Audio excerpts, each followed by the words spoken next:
we are pleased to have amongst us CA Avinash Gupta ji, who is member NIRC and an expert on direct tax matters, particularly international taxation. Avinash जी का जो style है थोड़ा unique है, अलग ही style से पढ़ाते हैं और मतलब इन डेप्थ नॉलेज है किसी भी चीज, कहीं से भी आप क्रॉस रेफरेंसिंग से भी कहीं से भी कुछ भी पूछ लीजिए आप। तो आई फील समटाइम्स अमेज्ड कि इतनी यंग एज में इतनी ज्यादा नॉलेज है, मतलब हैरानी होती कई बार। It is a god's gift. हाँ ये तो है, ठीक बात, हार्ड वर्क। हाँ हार्ड वर्क ये तो है ही है, ठीक बात है। And we are lucky to have him in our study circle many times. तो और लोग भी बड़ा पसंद करते हैं, मेरे को बाद में फीडबैक आते हैं अविनाश जी बहुत अच्छा बोलते हैं। वो तो ऐसे बोलते हैं अविनाश अच्छा बोलता है, ऐसा बोलते हैं लेकिन हमें तो यही बोलना है अविनाश जी अच्छा बोलते हैं। तो Avinash ji it's all yours now, so we will be discussing direct tax proposals today. तो thank you Gupta ji, thank you Bhardwaj ji, मेरे को आगे दोबारा इस श्रीनगर स्टडी सर्कल पे बुलाने के लिए। तो सर चाहे लोग बोले अविनाश जी अच्छा बोलते हैं, तो इससे थोड़ा सा लगता है कि ज्यादा फॉर्मलाइज हो रहा है, अविनाश अच्छा बोलता है ज्यादा अच्छा है क्योंकि इससे सर अपनेपन का एक जुड़ाव महसूस होता है sir, we are talking into day to day terms. तो with this good afternoon friends, आपके सबके वीडियो ऑफ है तो कोई बात नहीं सर, ऑफ है ऑन है उससे कोई फर्क नहीं पड़ रहा, but I hope you all are here. तो गुप्ता जी ने जो है मेरे को बोला कि श्रीनगर स्टडी सर्कल में बजट के ऊपर लेना है और आज ही लेना है, सैटरडे था, तो मैंने कहा सर मैं विशाखापट्टनम में होऊंगा और अभी जस्ट 15 मिनट पहले जो है मैं खत्म करके ऊपर अपने रूम में आया हूँ वापस कि भाई 1 बजे का कमिटमेंट था कि भाई मैं आपको आ जाऊंगा, और प्रोग्राम गॉट डिलेड, जैसे हमेशा होता ही है, सारे प्रोग्राम डिले हो जाते हैं। तो president ICAI is also here in the morning, so because inaugural session got delayed, so everything got delayed, but still we are here on time. So without wasting much of time, so let me straightforward come to the proposals which is being proposed by way of amendment bill 2021. So 1 फरवरी को बड़ा अच्छा budget आया, stock market ने इसको बहुत अच्छी तरह से लिया, बहुत पॉजिटिवली दिखाया और बढ़ता ही था और आज भी बढ़ रहा है stock market. So I hope the budget is good. But अगर हम डायरेक्ट टैक्स की बात करें, जो अमेंडमेंट इन इनकम टैक्स की बात करें, so this have given a new dimension to the practice. So entirely new things have come in this proposals of finance bill 2021. So मैं इसको one by one लेता हूँ, clause by clause I am discussing. So first is the as far as rate of taxes is concerned. So rate of tax में इस budget में किसी तरह का कोई चेंज नहीं किया गया और ये बहुत ही अच्छी बात है। गुप्ता जी अगर आपको याद हो तो पहले भरा हुआ था पेपर सारे में कि कोरोना सेस आ रहा है, कोरोना सेस आ रहा है, कोरोना सेस आ रहा है, और वो कोरोना सेस अगर आता तो आपको और हमें ही देना पड़ता। तो इसलिए अच्छा हुआ चेंजेस नहीं आए ताकि कोरोना सेस भी नहीं लगा, तो कोरोना सेस लगता तो एडिशनल लायबिलिटी हमारे ऊपर आ जाती। फिर भी सर मैं एक पर्टिकुलर चेंज बताना चाहूंगा जो बजट में नहीं आया, उससे पहले दिसंबर में आ गया था। गुप्ता जी जरा एक स्लाइड पीछे लेके जाएं, जो सरचार्ज वाली मेरी स्लाइड है। यस हाँ यही है सर। हाँ सर, इसमें एक छोटा सा चेंज है जो दिसंबर में आ गया था by way of an ordinance, but क्योंकि ये पिछले बजट में नहीं था और इस बार आया है तो ये थोड़ा इंपॉर्टेंट है, इसलिए मैं आपको ये बताना चाहूंगा। सर हमें पता है इंडिविजुअल के केस में, in case of an individual income not exceeding 50 lakhs there is no surcharge, 50 lakhs to 1 crore there is a surcharge of 10%, 1 crore to 2 crore 15%, 2 crore to 5 crore 25 and 37%. Now what happen is, suppose एक dividend income के ऊपर company have already paid taxes and then again it is taxable in the hands of the shareholder. Now the shareholder says that in this case the company now you are again levying me a surcharge amounting rupees 37% if it exceeds 5 crore. So there is some kind of an harassment to the shareholder that he is getting surcharges in corporate as well as in the individual hand.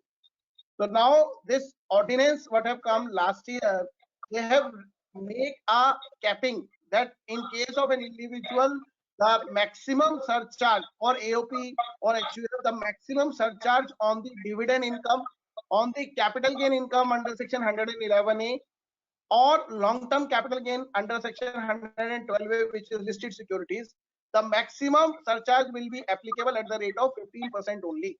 So उनको वो 25% और 37% जो surcharge है वो नहीं लगेगा. That will not be applicable in case of capital gain income under 111A, capital gain income under 112A and dividend income. तो ये अमेंडमेंट बजट में नहीं हुई, मैं दोबारा रिपीट कर रहा हूँ, बजट में नहीं हुई, बट लास्ट ईयर ऑर्डिनेंस के थ्रू ये अमेंडमेंट हुई. तो बहुत सारे लोगों ने ये मिस कर दिया, बहुत सारे मेरे प्रोफेशनल ब्रदर्स ने उसको हो सकता है नहीं देखा हो डिटेल में, तो मैंने सोचा कि एक ये जरूर बता दूं. This is all about change of rate of taxes. Apart from that everything is same. Arun Malik ji, मेरी रिक्वेस्ट है प्लीज आप म्यूट कर लें, आपकी वजह से थोड़ा डिस्टरबेंस आ रही है. तो जी आप म्यूट कर दीजिए. अच्छा जी, चलिए जी.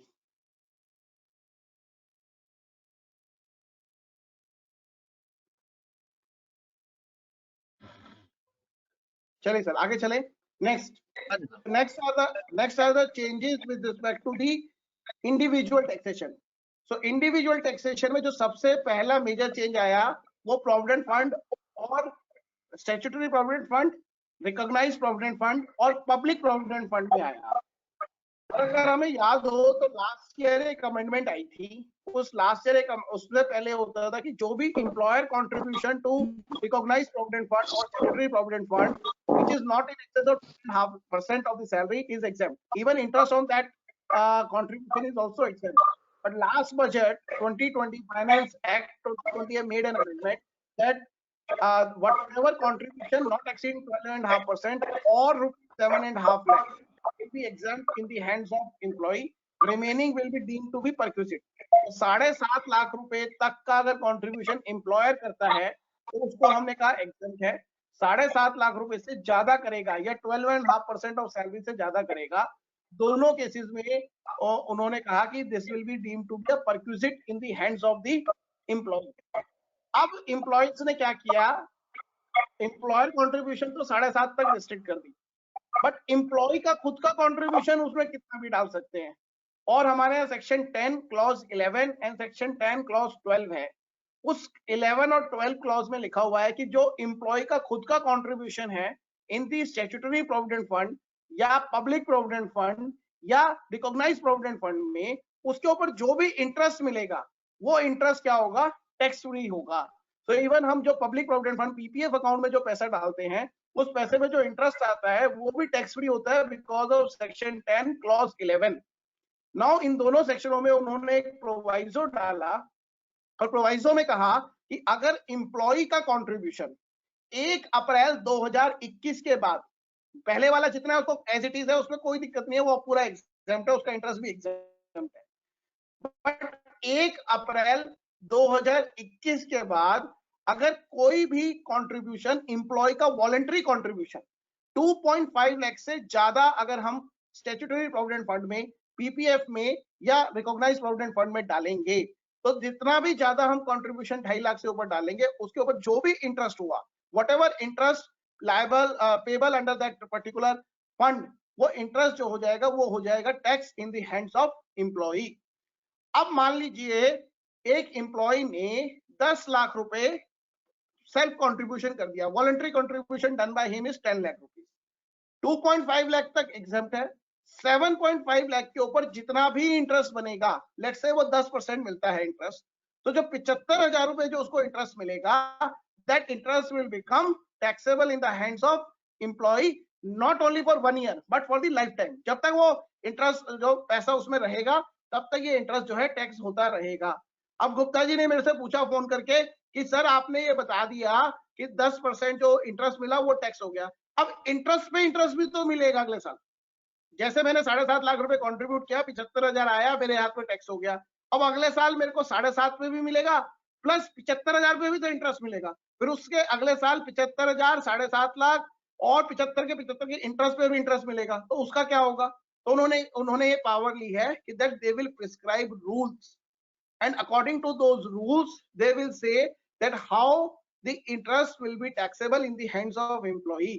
अब इसमें एक और इशू आ गया, अनदर इशू इज कि सर मेरा कंट्रीब्यूशन 1 करोड़ रुपए था, उसके ऊपर 10% के हिसाब से 10 लाख रुपए इंटरेस्ट भी आ गया, अब टैक्स देने के लिए पैसे ही नहीं है.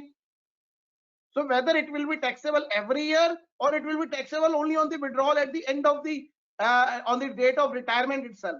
तो उसके लिए भी उन्होंने कहा कि वो they will prescribe rules, और उस रूल्स के हिसाब से जो है वो बताएंगे कि इंटरेस्ट पे इंटरेस्ट कैसे कैलकुलेट करना है या नहीं करना, कैसे टैक्स देना है, टीडीएस कटेगा या नहीं कटेगा, अगर टीडीएस कटेगा तो क्या ये 192 में कटेगा या 194A में कटेगा, क्योंकि अगर आप ईपीएफओ में पैसा जमा करा रहे हैं तो वो they are not your employer, तो वो 192 में कैसे काट देंगे सैलरी पे टीडीएस, एटसेट्रा एटसेट्रा. बहुत सारे इस तरह के इश्यूज वो कहा है उन्होंने कि वो रूल्स बनाएंगे और रूल्स के माध्यम से हमें बताएंगे. अब भारद्वाज जी ने कहा कि सर मेरे बेटा जो है वो 10 लाख रुपए कंट्रीब्यूट करता है. मैं उसको बोला तो उसने कहा जी ठीक है, मैं इस साल से अपना कंट्रीब्यूशन जो है वो 2 लाख रुपए कर दूंगा ताकि मैं उससे बच जाऊं. बट उसका एक पीपीएफ अकाउंट भी है और वो पीपीएफ अकाउंट में 1.5 लाख रुपए भी डालता है. So now 2 lakh rupees is deposited in the public provident in the statutory provident fund and 1.5 lakhs is deposited in the public provident fund. तो इन दोनों को एग्रीगेट करें तो 3.5 लाख हो गया. तो अगर इन दोनों को एग्रीगेट करके 3.5 हुआ तो 2.5 एग्जाम्प्ट है. तो क्या 1 लाख रुपए पे मुझे टैक्स देना है और 1 लाख पे देना है? पब्लिक प्रोविडेंट फंड में 7% का इंटरेस्ट मिलता है और दूसरे में मान लो 9% का मिलता है, तो कौन से वाला टैक्स लगेगा? तो अब उन्होंने उसको उसके अंदर लॉ में बड़ा क्लियर कहा दैट ईच फंड, जितना भी फंड है उस फंड में 2.5 लाख से ज्यादा नहीं होना चाहिए. मतलब मैं स्टैट्यूटरी प्रोविडेंट फंड में 2.5 लाख कर सकता हूँ, मैं पब्लिक प्रोविडेंट फंड में 1.5 लाख अलग से कर सकता हूँ, दोनों को क्लब नहीं किया जाएगा. तो हर फंड में जो है वो 2.5 लाख तक आप कंट्रीब्यूट कर सकते हैं. पब्लिक प्रोविडेंट फंड में तो सर 1.5 लाख से ज्यादा हम जमा ही नहीं करा सकते, we can not deposit more than 1.5 lakh. तो इसलिए पब्लिक प्रोविडेंट फंड में आप जो भी इंटरेस्ट पैसा जमा कराएंगे उसके इंटरेस्ट अभी भी टैक्स फ्री रहेगा एज पर सेक्शन 10 क्लॉज 11. तो उसमें कहीं किसी तरह की कोई दिक्कत नहीं आएगी. बाकी चीजों के लिए रूल प्रिस्क्राइब करेंगे और उस रूल के हिसाब से काम होगा. चले सर आगे. गुप्ता जी किसी की कोई क्वेरी हो पब्लिक प्रोविडेंट इसमें पीपीएफ पे या पीएफ पे या ईपीएफ पे? चले सर मैं आगे चल रहा हूं. फिर नेक्स्ट, तो देयर इज नेक्स्ट अमेंडमेंट जो हमारा अनाउंसमेंट आई थी 12 नवंबर को, कि जिसमें हमारे ऑनरेबल फाइनेंस मिनिस्टर ने कहा था कि जो लोग अपने यहाँ पे एलटीसी लेके बाहर घूमने नहीं जा पाए बिकॉज ऑफ कोविड-19, उन लोगों को एक बेनिफिट दिया गया, कैश बेनिफिट, जिसमें कहा गया कि आप अपना जो है कैश ले लीजिए, सामान खरीद लीजिए और उस जो भी गुड्स खरीदेंगे उनके ऊपर 12% से ज्यादा जीएसटी होना चाहिए.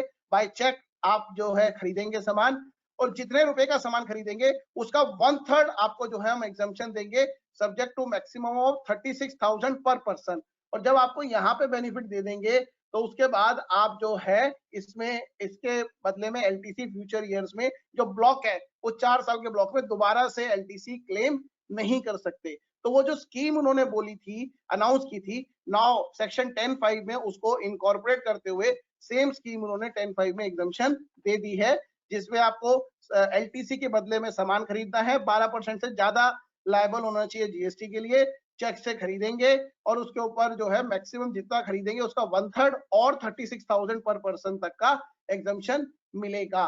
सो this is the second amendment as far as individual is concern.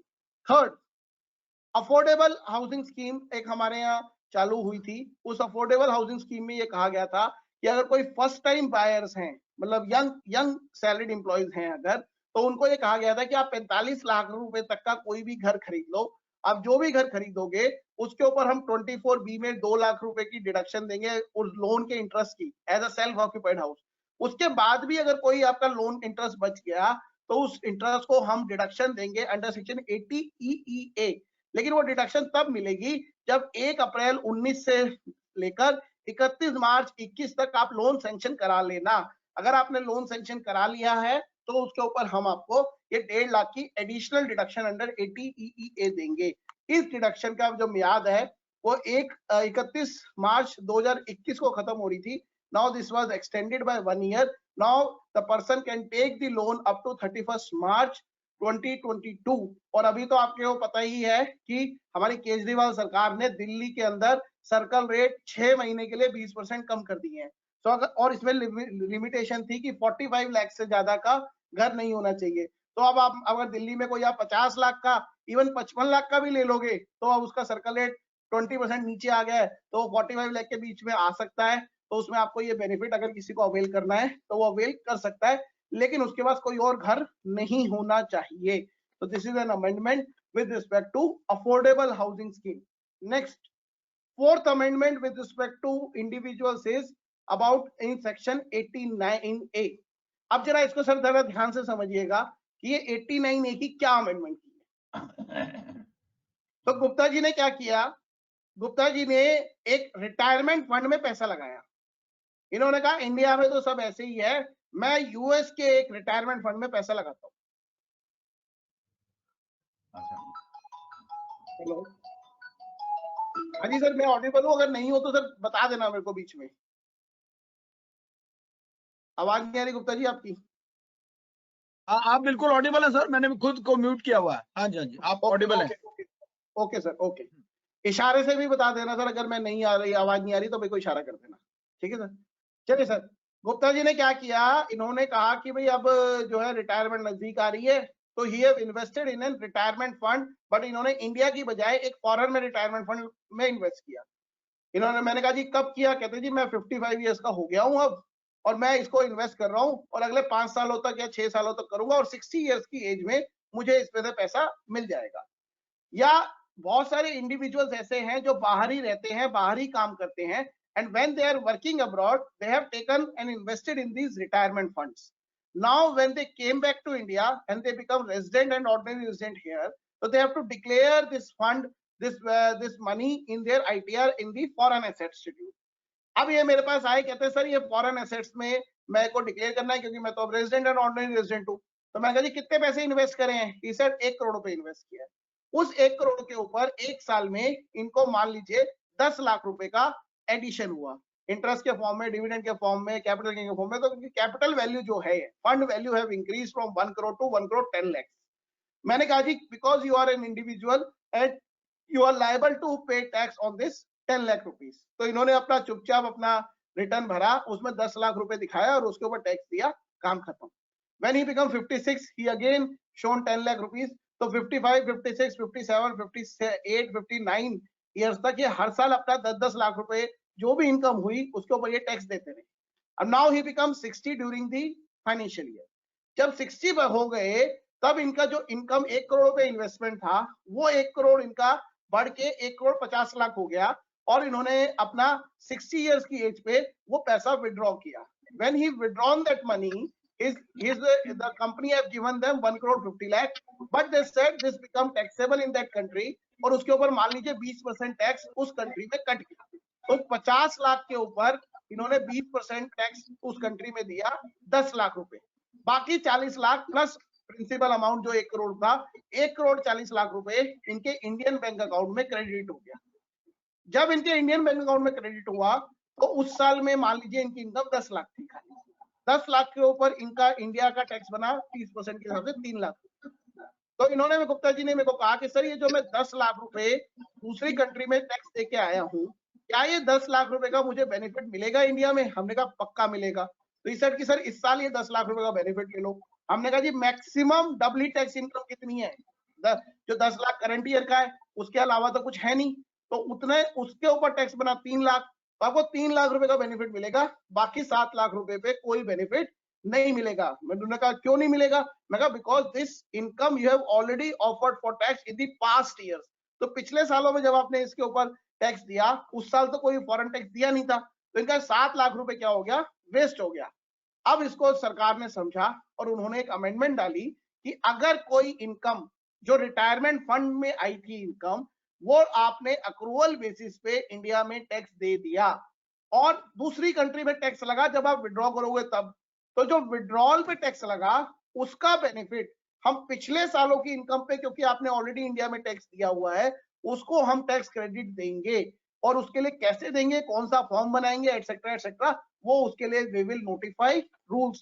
तो उसके हमें अलग से क्या आ जाएंगे, रूल्स आ जाएंगे, और उस रूल के बेसिस पे हम जो है ये बेनिफिट आपको पास ऑन करेंगे। दिस इज सेक्शन 89A में ये अमेंडमेंट आई फॉर कहीं पे इनकम रिसिप्ट पे टैक्स हो रही है और कहीं पे इनकम ड्यू बेसिस पे टैक्स हो रही है। तो उसको अमेंड करने के लिए और उसको कोलैबोरेट करने के लिए ये अमेंडमेंट प्रपोज की गई, which is a very very welcome amendment.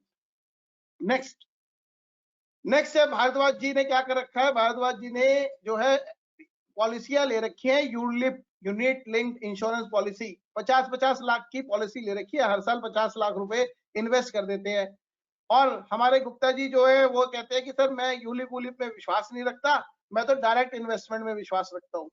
तो भारद्वाज जी ने क्या किया, अपने 5 लाख रुपए हर साल के हिसाब से 10 साल तक जमा कराए यूलिप में, और गुप्ता जी ने 5 साल तक 5-5 लाख रुपए सेम शेयर्स में जो उसमें यूलिप इन्वेस्ट कर रहा है उन्हीं शेयरों में डायरेक्टली इन्वेस्ट कर दिया। मान लीजिए वो 5 लाख में 10 साल कराए तो 50 लाख हो गए, उसकी वैल्यू 1.25 करोड़ हो गई। तो 50 lakh investment will become 1 crore 25 lakh. तो भारद्वाज जी की वैल्यू भी 1.25 लाख करोड़ हो गई, और गुप्ता जी ने जो इन्वेस्ट किया था डायरेक्टली उसकी भी वैल्यू 1.25 करोड़ हो गई। अब जब इन्होंने वो शेयर बेचे या भारद्वाज जी ने जब वो पॉलिसी सरेंडर करी तब उस पर आया कैपिटल गेन। हमारे सेक्शन 10(10)(d) था जिसमें ये कहा गया कि यूलिप से कोई भी अमाउंट रिसीव होगा that will be tax free provided the amount of premium paid in during the year should not exceed 10% of the total premium paid. तो इन्होंने 10 साल की ली थी, 10% से 10% प्रीमियम था, तो इसलिए इनका जो भी 1.25 करोड़ रुपए आया that become tax free. However Gupta ji ने जो पैसे लगाए थे 50 लाख रुपए जो 1.25 करोड़ हो गए, इनको कहा गया भाई साहब ये तो 112A में टैक्स लगेगा 10% का, तो आपको जो है 1.25 करोड़ माइनस 50 लाख करके 75 लाख रुपए पे you are liable to pay tax at the rate of 10% under section 112A। तो दिस इज द डिस्पैरिटी। एक में आपने पॉलिसी ली और काम वही किया, दूसरे में आपने पॉलिसी ना लेके डायरेक्ट इन्वेस्ट किया, तो डायरेक्ट इन्वेस्टर को टैक्स पड़ रहा था और पॉलिसी वाले को टैक्स नहीं पड़ रहा था। तो ये लोग जो है वो 10(10)(d) का मिसयूज कर रहे थे। तो अब इन्होंने एक 4th प्रोवाइजो डाला और उसमें ये कहा कि 1 February 2021, please note the word 1 February 2021, तो 1 फरवरी 2021 के बाद अगर आपने कोई यूलिप पॉलिसी ली है और वो यूलिप पॉलिसी का प्रीमियम 2.5 लाख रुपए से ज्यादा है, तो 2.5 लाख तक की लोगे तो कोई बात नहीं, 2.5 लाख रुपए से ज्यादा की अगर आप पॉलिसी लोगे तो उस पॉलिसी पे 10(10)(d) का बेनिफिट नहीं मिलेगा। So no benefit of 10(10)(d) will be eligible और applicable in case of policy taken on और आफ्टर 1 फरवरी 2021। पुरानी पॉलिसियां जो चल रही है वो चलती रहेंगी, उनके ऊपर वो जो बेनिफिट मिलना है वो एज इट इज मिलता रहेगा, तो उसमें कहीं कोई दिक्कत नहीं है, वो 10(10)(d) में कवर्ड है। अब आपने 2.5 लाख से ज्यादा अगर 1 फरवरी के बाद पॉलिसी ली यूलिप की पॉलिसी, तो उसके ऊपर आपको किसी भी तरह का कोई बेनिफिट नहीं मिलेगा, नो बेनिफिट इज एडमिसिबल। अब नहीं मिलेगा तो क्या होगा, देन उन्होंने सबसे पहले सेक्शन 2 अमेंड किया और उन्होंने कहा कि भाई साहब ये जो पॉलिसी है ये पॉलिसी पहले तो कैपिटल एसेट मान ली जाएगी। सो पॉलिसी को कैपिटल एसेट में लिखा गया कि any policy which is covered under 4th proviso to 10(10)(d) will be deemed to be a capital asset. और कैपिटल एसेट के बाद इसको कहा गया कि इसके ऊपर एसटीटी लगा देंगे मैच्योरिटी पे, या प्री मैच्योर कराओगे तो उस पे, तो एसटीटी लगा दिया। और तीसरा कहा गया जैसे ही एसटीटी लगाया इसका जो भी कैपिटल गेन होगा या तो वो 111A का कैपिटल गेन होगा या फिर 112A में लॉन्ग टर्म कैपिटल गेन होगा विदाउट इंडेक्सेशन। तो अब जो है अगर भारद्वाज जी को वो पॉलिसी अगर 1 फरवरी के बाद कराते और उसके 10 साल बाद पैसा मिलता, तो अब इनको भी 1.25 करोड़ माइनस 50 लाख का जो प्रीमियम दिया है 75 लाख पे 10% टैक्स देना है, गुप्ता जी को भी 10% टैक्स देना है, तो दोनों को मिला के जो है वो 10% टैक्सेशन का provision same as it is चलेगा। तो ये एक अमेंडमेंट किया यूलिप पॉलिसी से रिलेटेड कि 2.5 लाख से ज्यादा की अगर आप यूलिप पॉलिसी लोगे तो ये सब चीजें आपको अब टैक्स देना पड़ेगा। नेक्स्ट अमेंडमेंट जो आया, गुप्ता जी मेरी रिक्वेस्ट है कि चैट बॉक्स में ना काफी सारे मैसेजेस हैं, अगर कोई मैसेज आपको रेलेवेंट लगे तो प्लीज आप उसको पढ़ के मेरे को साथ के साथ पूछ लीजिएगा, रीजन मीन कि मैं उसको पढ़ नहीं पाऊंगा बीच में। चलिए सर आगे चलते हैं। एक बार सर अनम्यूट कर लो, गुप्ता जी आपका अनम्यूट नहीं है। हाँ हम क्या करेंगे 4 बजे तक इसको चलने देते हैं, 4 बजे के बाद 5 मिनट के लिए क्वेरी लेंगे, फिर उसके बाद चलाएंगे 5 मिनट, ऐसे करें। हाँ जी no problem sir, no problem. चलिए सर आगे चलते हैं। सर डिविडेंड डिविडेंड इनकम जो थी वो उसके ऊपर अब शेयर होल्डर के हाथ में टैक्सेबल है विद इफेक्ट फ्रॉम 1 अप्रैल 2020। सो पिछले साल 1 अप्रैल के बाद डिविडेंड डिस्ट्रीब्यूशन टैक्स अबॉलिश था and it becomes taxable in the hands of share holder itself. Now dividend income can not be estimated. मुझे 1 अप्रैल को ये पता नहीं है कि मुझे कितना डिविडेंड मिलेगा, कंपनी कितना डिविडेंड देगी, तो इसलिए इट इज डिफिकल्ट कि कंपनी का जो डिविडेंड मिलता है वो शेयर होल्डर एस्टिमेट नहीं कर सकता। बिकॉज वो एस्टिमेट नहीं कर सकता तो वो उसके ऊपर एडवांस टैक्स नहीं दे पाएगा, और अगर उसने एडवांस टैक्स टाइम पे या पूरी इंस्टॉलमेंट में नहीं दिया then he is liable to pay interest under section 234C। तो अब उसने कहा जी जब मैं एस्टिमेट ही नहीं कर सकता तो मैं कैसे उसको जो है डिविडेंड पे एडवांस टैक्स जमा कराऊं। तो इसलिए अब उन्होंने ये कहा इट्स अ जेन्युइन कंसर्न। तो अब आपको डिविडेंड इनकम जिस भी क्वार्टर में, जिस भी महीने आपको रिसीव होगी या डिक्लेयर होगी, उसके फॉलोइंग डे पे जो भी आपका एडवांस टैक्स लायबिलिटी है उस डे को आप अगर आप अपनी डिविडेंड इनकम की एडवांस टैक्स लायबिलिटी डिस्चार्ज कर देते हैं तो then no interest under section 234C will be applicable. मुझे डिविडेंड जो है वो 1 दिसंबर को मिला, तो जो 15 दिसंबर की ड्यू डेट है एडवांस टैक्स पे करने की, तो 15 दिसंबर को जो है आप उसको दे दें, उसका एडवांस टैक्स जितना बनता है वो जमा करा दें, उसके बाद मार्च में जमा करा दें, तो 234C का किसी भी तरह का आपको कोई interest for non payment of advance tax नहीं लगेगा, नहीं मिलेगा। So this is an amendment with respect to dividend income, ये उन्होंने की।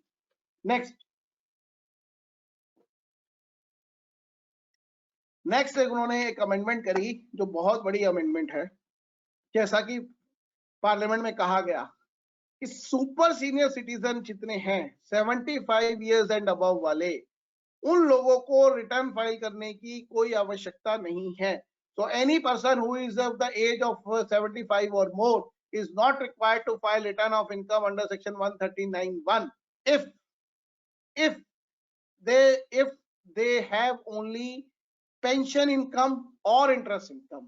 तो पेंशन और इंटरेस्ट के अलावा अगर कोई और इनकम नहीं है तो देन उनको ये स्कीम एप्लीकेबल है। अगर उनकी कोई हाउस प्रॉपर्टी इनकम है, कोई सैलरी इनकम है, कोई उनकी कैपिटल गेन इनकम है, कोई म्यूचुअल फंड से इनकम है, कोई और अदर सोर्स की इनकम है, तो ये प्रोविजन अप्लाई नहीं करेगा।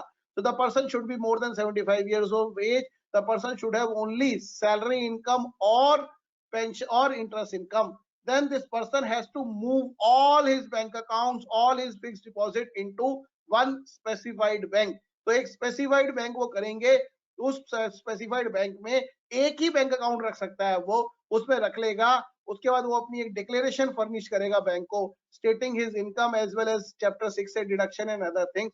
वो जैसे ही वो चैप्टर 6 से वगैरह उसको देके बैंक उसका टैक्स कंप्यूट करेगा, और टैक्स कंप्यूट करने के बाद वो जो है बैंक उसको क्या करेगा, उस पर जो टीडीएस बनता होगा वो टीडीएस उस पर डिडक्ट करेगा और बैंक डिडक्ट करके उसका काम खत्म। इसमें फिर उसको किसी भी तरह की कोई रिटर्न भरने की कोई आवश्यकता नहीं रहेगी उस पर्सन को। तो this is a scheme, new TDS provision which is applicable in section 194P। ये उन्होंने एक नया प्रोविजन इसमें डाला।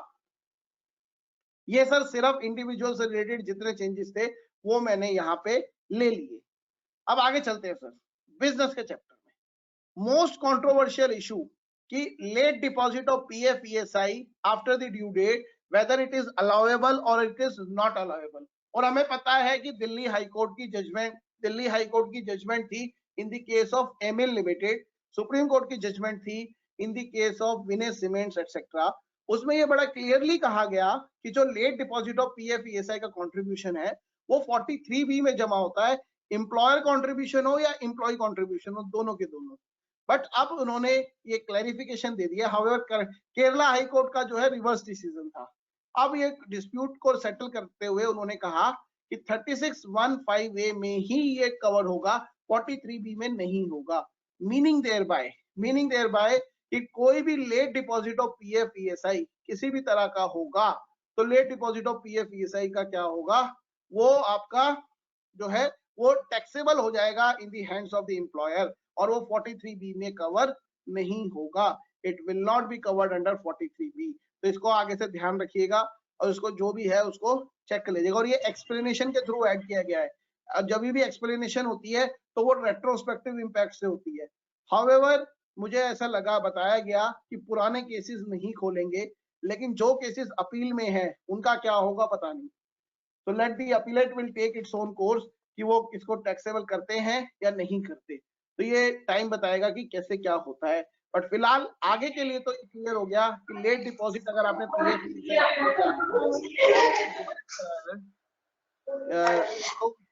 ये ऋतिका जी प्लीज म्यूट कर लें।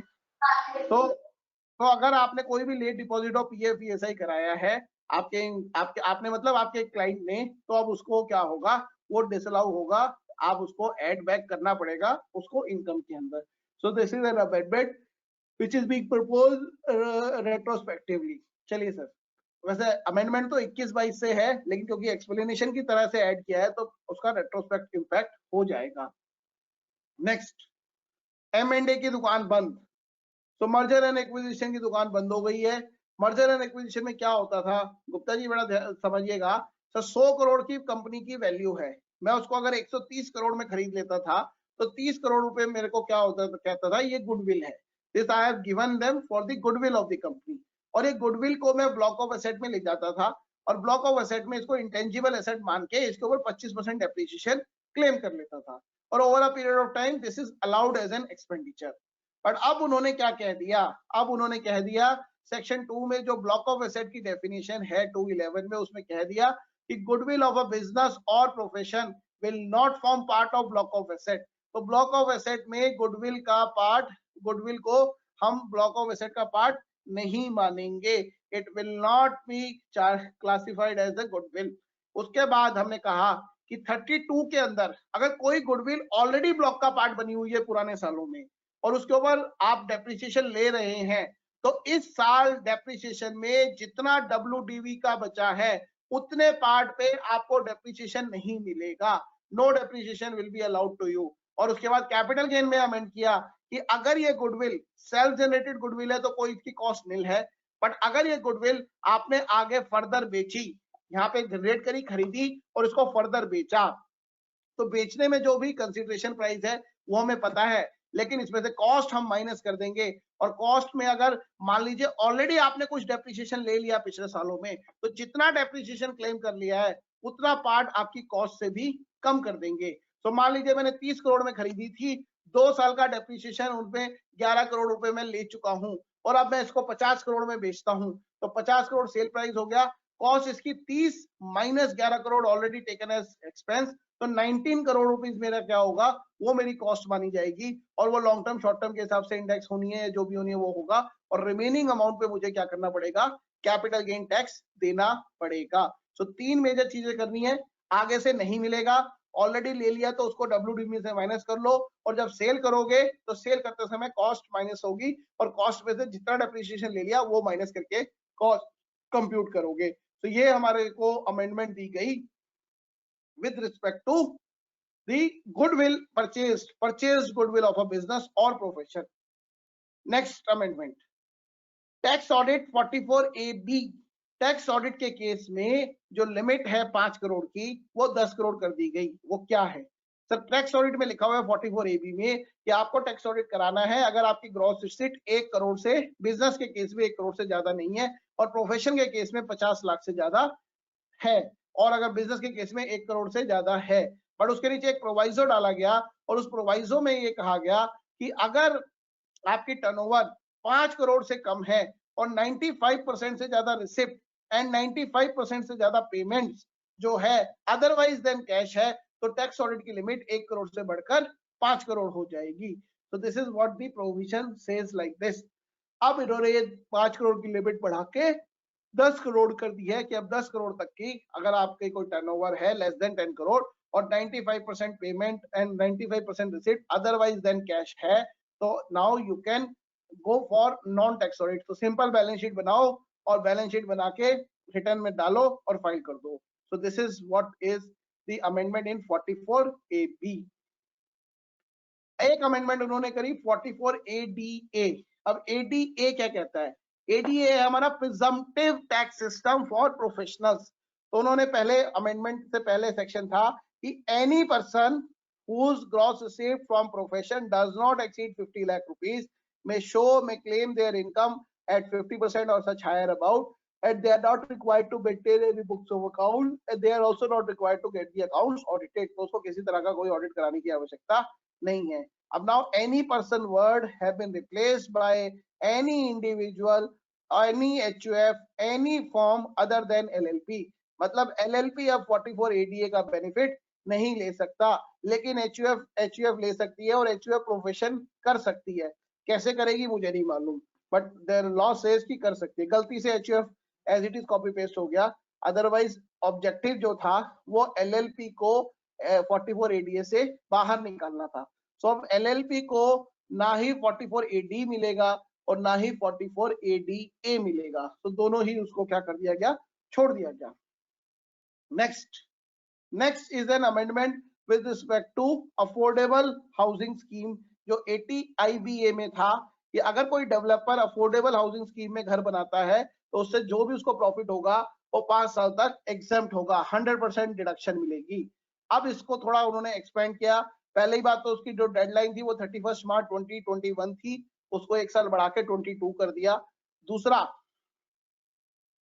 उन्होंने कहा एक अफोर्डेबल रेंटल्स हाउसिंग स्कीम निकालेंगे, जिसमें घर अगर आप किराए पे दोगे तो उसका किराया जो आएगा, जो रेंटल इनकम आएगी, उसकी भी 100% की डिडक्शन मिलेगी for a period of 5 years. तो ये उन्होंने अफोर्डेबल हाउसिंग स्कीम के प्रॉफिट एंड गेन्स में रेंटल इनकम को भी ऐड करते हुए उसके ऊपर 100% की डिडक्शन देने का उन्होंने जो है ये अमेंडमेंट की उस पर्टिकुलर पर्पस के लिए. So this is about affordable housing scheme which have been expanded to affordable rental scheme also, that we can say. Next amendment, business के चैप्टर में नेक्स्ट अमेंडमेंट है स्ट्रेटेजिक डिसइन्वेस्टमेंट. अब सरकार जो है एयर इंडिया बेचना चाह रही है, शिपिंग कॉर्पोरेशन बेचना चाह रही है और भी बहुत सारी चीजें बेचना चाह रही है. तो उन्होंने कहा कि जो स्ट्रेटेजिक डिसइन्वेस्टमेंट है उसमें बहुत सारी कॉम्प्लिकेशंस है. प्राइवेट लिमिटेड कंपनी का क्या होगा, लिमिटेड का क्या होगा, अगर पार्ट बिकेगा तो क्या होगा, पूरी बिकेगा तो क्या होगा. तो इसलिए अब उन्होंने ये कह दिया कि जो हमारा मर्जर डीमर्जर और रिकंस्ट्रक्शन का सेक्शन था, जहां पे किसी भी तरह का मर्जर डीमर्जर अमेलगमेशन जो है वो टैक्स न्यूट्रल होता है, उसके ऊपर कोई टैक्स नहीं लगता, उसके अंदर जो है स्ट्रेटेजिक सेल जो हुई तो वो स्ट्रेटेजिक सेल के लिए भी उन्होंने डाल दिया. तो कोई भी कंपनी अगर स्ट्रेटेजिकली सेल होगी, कोई PSU, कोई भी पब्लिक सेक्टर अंडरटेकिंग का अगर स्ट्रेटेजिक सेल होगी तो उसको सारे के सारे टैक्स बेनिफिट दिए जाएंगे, उसको जो है टैक्स न्यूट्रल होगा, प्लस उसका जो लॉस होगा, अगर कोई कैरी फॉरवर्ड लॉस है तो वो अगर फ्रेश 8 इयर्स के लिए जो है वो कैरी फॉरवर्ड भी अलाउ किया गया. सो this is they have done it in strategic disinvestment scheme of public sector undertaking. Next amendment जो आई वो आई इलिजिबल स्टार्टअप्स को लेके. इलिजिबल स्टार्टअप्स में जो डेडलाइन है वो 1 साल बढ़ा के 21 से बढ़ा के 22 कर दी है. तो इलिजिबल स्टार्टअप्स का 1 साल बढ़ा दिया. साथ ही साथ जो इन्वेस्टमेंट इन 54 GB करते हैं वो इन्वेस्टमेंट का पीरियड भी 1 साल बढ़ा दिया. नेक्स्ट अमेंडमेंट सर 12 नवंबर 2020 को हमारे फाइनेंस मिनिस्टर ने अनाउंस किया था कि अगर sale consideration in case of developers अगर वो उसका और 50C वैल्यू का डिफरेंस 10% होता है तो वो हमारी sale consideration is deemed to be the circle rate value.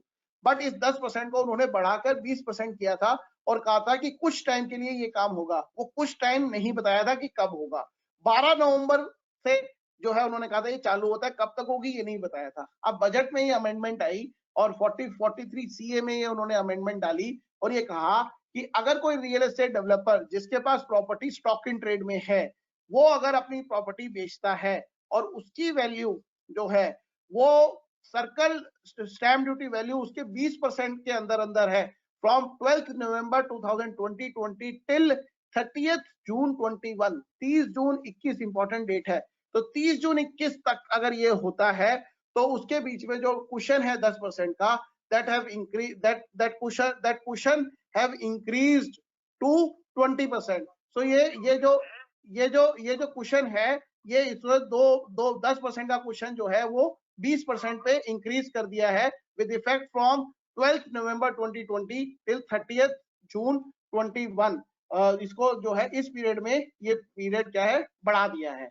तो these are all amendments with respect to business chapter. तो बिजनेस के लिए ये चैप्टर है। आगे चले गुप्ता जी, ये मैंने बता दिया है टैक्स ऑडिट वाला। नेक्स्ट आया सर कैपिटल गेन में। सर कैपिटल गेन में एक जीरो कूपन बॉन्ड्स का स्कीम थी, जिसमें हम जीरो कूपन बॉन्ड इशू कर सकते थे, और zero coupon bonds are liable to be taxed on maturity at the rate of 10% without indexation.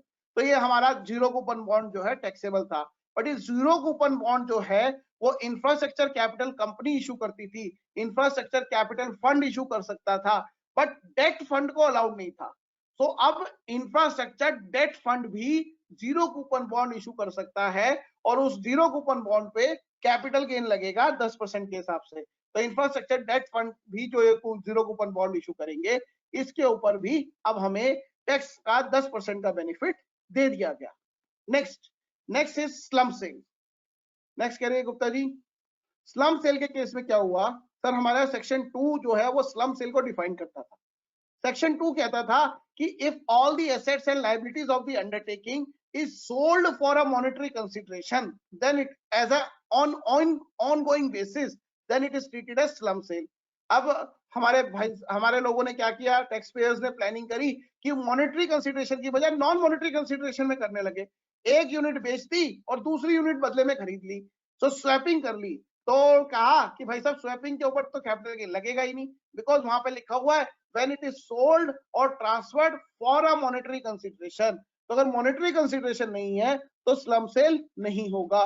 Courts ने भी कहा हाँ जी बिल्कुल ठीक कह रहे हो। अब उन्होंने यहाँ पे अमेंडमेंट कर दी और उन्होंने कहा जब assets and liabilities of a undertaking is transferred for any consideration, तो पहले मॉनेटरी था, अब उन्होंने कहा एनी कंसिडरेशन, तो किसी भी तरह से अगर वो ट्रांसफर होगी और किसी भी कंसिडरेशन पे होगी तो उसको उन्होंने कहा हम इसको स्लम सेल मानेंगे। तो अब ये स्लम सेल की डेफिनेशन में मॉनेटरी कंसिडरेशन की जगह नॉन मॉनेटरी कंसिडरेशन भी इंक्लूड कर दिया है। तो this have also been included. Next is a case of a partnership firm dissolution. तो डिसोल्यूशन के टाइम पे क्या करते थी पार्टनरशिप फॉर्म, अगर उनको उनके कैपिटल कंट्रीब्यूशन से ज्यादा पैसा मिलता था तो that become taxable in the hands of the partners. So what people used to do is before dissolution they revalue the assets, और revalue करने के बाद उसका जो revaluation रिजर्व है वो पार्टनर के कैपिटल अकाउंट में डाल देते थे। तो एग्जांपल के तौर पर मैं और आर के गुप्ता जी ने एक पार्टनरशिप फॉर्म खोली 20 साल पहले। 1 लाख रुपए मैंने कंट्रीब्यूट किया, 1 लाख रुपए इन्होंने कंट्रीब्यूट किया, और हमने कोई लैंड प्रॉपर्टी वगैरह जो भी लेने था ले लिया। अब मार्केट बैंक अकाउंट में 1 करोड़ रुपए पड़ा है, तो हमने क्या किया, उस लैंड या उस एसेट को रीवैल्यू कर दिया 2 करोड़ में, और 1 करोड़ रुपए इनके अकाउंट में डाल दिए रीवैल्यूएशन करके, और 1 करोड़ रुपए मेरे अकाउंट में डाल दिए। तो मेरा बैलेंस होगा 1 करोड़ 1 लाख, इनका बैलेंस भी होगा 1 करोड़ 1 लाख। और अब हमने पैसा फर्म को डिसॉल्व किया, और डिसॉल्व करने के बाद वो पैसा मैं 50 लाख अपने अकाउंट में ले गया, 50 लाख गुप्ता जी अपने अकाउंट में ले गए, और दोनों बिकम टैक्स फ्री, बिकॉज हमारा कैपिटल कंट्रीब्यूशन 1 करोड़ 1 लाख खड़ा है और उसको हमने रिड्यूस कर दिया। नाउ द प्रोविजन सेज कि अगर डिसोल्यूशन ऑफ फर्म या डिसोल्यूशन ऑफ एओपी बीओआई हुआ और उसमें जब मेंबरों को पैसा दिया गया, तो मेंबरों का जो कैपिटल बैलेंस है उस कैपिटल बैलेंस में अगर कोई रीवैल्यूएशन के कारण इंक्रीमेंट हुआ तो उस इंक्रीमेंट को इग्नोर करेंगे, और उसके बाद जो कैपिटल बैलेंस है उससे ज्यादा जो भी उनको पैसा दिया जाएगा, जो भी एसेट दी जाएगी, that will be taxable in the hands of the partner. तो पार्टनर के हाथ में क्या होगा, टैक्स लगा दिया जाएगा। So this is an amendment with respect to dissolution of partnership firms. Next is the changes with respect to international tax. अब इंटरनेशनल टैक्स में मैं ज्यादा नहीं लूंगा, थोड़े जल्दी बता देता हूँ। सर पहला चेंज जो है इक्वलाइजेशन लेवी में आया। इक्वलाइजेशन लेवी हमें पता है एडवर्टाइजमेंट करेंगे तो 6% लगेगी, और अगर अदर देन एडवर्टाइजमेंट का कोई सर्विसेज का या किसी का होगा तो 2% लगेगी। अब बहुत सारी कंपनियों ने क्या किया, उनकी जो भी वो सर्विस देते थे या जो भी वो गुड्स देते थे उसके ऊपर रॉयल्टी में 10% या फी फॉर टेक्निकल सर्विस में 10% का टीडीएस पहले कटता था। Now these people find a leeway, और उन्होंने कहा कि हम इक्वलाइजेशन लेवी में कवर हो सकते हैं। तो because of that they get themselves covered under equalisation levy at the rate of 2%। तो अब उन्होंने यहाँ पे एक प्रोवाइजो डाला और उसमें ये लिखा, भाई साहब अगर आप रॉयल्टी और एफटीएस 917, 916 में कवर्ड हैं और आपको 115A में 10% का टैक्स ऑलरेडी लगा हुआ है या लगना है, तो आपके ऊपर इक्वलाइजेशन लेवी नहीं लग सकती। Meaning thereby 916 and 917 section is preferred over equalisation levy. तो अगर आप वहां पे फॉल करते हो 916 या 917 में, तो इक्वलाइजेशन लेवी में फॉल नहीं करोगे। इसके अलावा इक्वलाइजेशन लेवी में जो सर्विसेज वगैरह की डेफिनेशन है उसको क्लैरिफाई करने के लिए अमेंड किया गया, वो मैं अभी डिटेल में नहीं ले रहा हूँ क्योंकि थोड़ा टेक्निकल इन नेचर है। चलिए सर आगे चलते हैं। आईएफएससी जो हमारी गिफ्ट सिटी है, उस गिफ्ट सिटी में जो आईएफएससी है, इंटरनेशनल फाइनेंशियल सर्विस सेंटर, उसमें जो फॉरेन बैंक है या फॉरेन फंड है, उनके मैनेजर्स को रिलैक्सेशन दिया गया कि अगर वो लोग यहाँ पे आके अपना काम करेंगे, इन्वेस्टमेंट करेंगे वगैरह वगैरह सारी चीजें, तो उनकी इनकम को हम एग्जेम्प्ट कर देंगे। तो ये आईएफएससी की अमेंडमेंट जो है की गई, हमारे लिए बहुत ज्यादा रेलेवेंट इसलिए नहीं है क्योंकि हम ऑलरेडी जो है यहाँ पे दिल्ली में कोई आईएफएससी का ज्यादा नहीं करते। नेक्स्ट इज कि सॉवरन वेल्थ फंड जितने Abu Dhabi investment fund, Kuwait investment authority, Singapore wealth सोवनियर फंड एक्सेट्रा, उन लोगों के लिए इंडिया में ताकि वो ज्यादा से ज्यादा इंफ्रास्ट्रक्चर फैसिलिटी में इन्वेस्ट करें, तो उस काम के लिए उन्हें रिलैक्सेशंस दी गई। तो ये उन्होंने सॉवरन वेल्थ फंड के लिए रिलैक्सेशन अनाउंस की, हमारे लिए बहुत ज्यादा रिलेवेंट नहीं है। Now let us move to the next head of amendments with respect to penalties. Penalty के केस में उन्होंने कहा, लास्ट ईयर एक पेनल्टी आई थी फेक इनवॉइस की, कि अगर फेक इनवॉइस की पता चली तो फेक इनवॉइस के केस में हम आपको 281D में 281B में पेनल्टी लगाएंगे। अब उन्होंने कहा पेनल्टी तो लगा लोगे लेकिन पैसा कहाँ है, लेंगे कहाँ से, एसेट वेसेट तब तक तो बिक तो जाएगी। तो अब उन्होंने एक अटैचमेंट की प्रोविजन डाली कि अगर penalty amount likely to exceed 2 crore है तो इनकम टैक्स डिपार्टमेंट के पास ये पावर है कि उसके तहत वो जो है अब क्या कर सकते हैं, उसकी प्रॉपर्टी अटैच कर सकते हैं अगर 2 करोड़ से ज्यादा है तो। Next, changes in tax administration, सब कुछ चेंज कर दिया sir, everything is change now, starting from return filing till the search assessment cases. पहला सर रिटर्न फाइलिंग 139(1), सर 139(1) में कहा कि अगर पार्टनरशिप फॉर्म पे ट्रांसफर प्राइसिंग लगती है तो पार्टनर, और उसकी ड्यू डेट नवंबर है तो पार्टनर की डेट भी नवंबर हो जाएगी। दूसरा उन्होंने कहा कि वो जो पोर्टुगल्स में जो पुर्तगाल के लोग गोवा में रहते हैं उनकी कंबाइंड रिटर्न जाती है हस्बैंड वाइफ की, तो हस्बैंड और वाइफ की रिटर्न इकट्ठे जाती है। अगर एक की रिटर्न अक्टूबर है दूसरे की जुलाई है तो उसकी स्पाउस की रिटर्न ऑटोमेटिकली अक्टूबर में शिफ्ट हो जाएगी, या नवंबर है तो नवंबर में शिफ्ट हो जाएगी, क्योंकि वहां पे हस्बैंड वाइफ की क्या होती है, इकट्ठी रिटर्न जाती है। तो दिस हैव बीन चेंज। पहले जो है रिटर्न फाइलिंग की जो डेट है वो होती थी 12 months with in the assessment year. So assessment year तक हम 31 मार्च तक अपनी रिटर्न फाइल कर सकते थे, बिलेटेड रिटर्न, या अपनी रिटर्न को रिवाइज कर सकते थे। Now this time limit of assessment year is been reduced by 3 months from the end of the assessment year, meaning thereby अब आपको रिटर्न जो है वो 31 दिसंबर तक ही फाइल करनी है। अगर रिटर्न ऑन टाइम फाइल है तो उसका रिवीजन भी जो है वो 31 दिसंबर तक करना है। अब जनवरी फरवरी मार्च में किसी तरह की कोई रिटर्न नहीं भरी जा सकती, तो सब कुछ दिसंबर तक खत्म। नेक्स्ट, जब इसका 143(1) प्रोसेसिंग होगा तो पहले प्रोसेसिंग का टाइम होता था 12 months from the end of the financial year जिसपे आपने रिटर्न भरी, और completion of assessment which ever is earlier. ये 12 महीने को रिड्यूस करके 9 मंथ कर दिया, तो ये दिस इज ऑल्सो रिड्यूस्ड। 143(2) जो 143 स्क्रूटनी का नोटिस था, पहले 6 months from the end of the financial year आ सकता था, this is also reduce to 3 months. Now 3 महीने में नोटिस आएगा 143(2) का नॉर्मल असेसमेंट का। असेसमेंट जो है वो कब तक करी जा सकती है, 12 months from the end of the assessment year था, उसको फर्दर रिड्यूस करके 9 months from the end of assessment year कर दिया। मतलब आपको जून तक नोटिस आएगा और आपके 31 दिसंबर तक असेसमेंट कर दी जाएगी। तो 31 दिसंबर तक सब कुछ खत्म, जनवरी फरवरी मार्च घूमने जाओ, ऐश करो। So this is what is going to happen. तो 143(3) order 9 months from the end of the assessment year या end of the financial year in which return is filed तक काम हो जाएगा। Next 148, very very important amendment. पहले 6 सालों तक के केस खोले जा सकते थे, now it have been reduced to 3 years. बहुत अच्छा लग रहा है कि 3 साल तक हो सकते हैं, लेकिन अभी एक और अमेंडमेंट करी। अब उन्होंने एक एडिशनल डाला कि 3 साल के बाद भी केस खोला जा सकता है। So reassessment can happen beyond 3 years up to 10 years.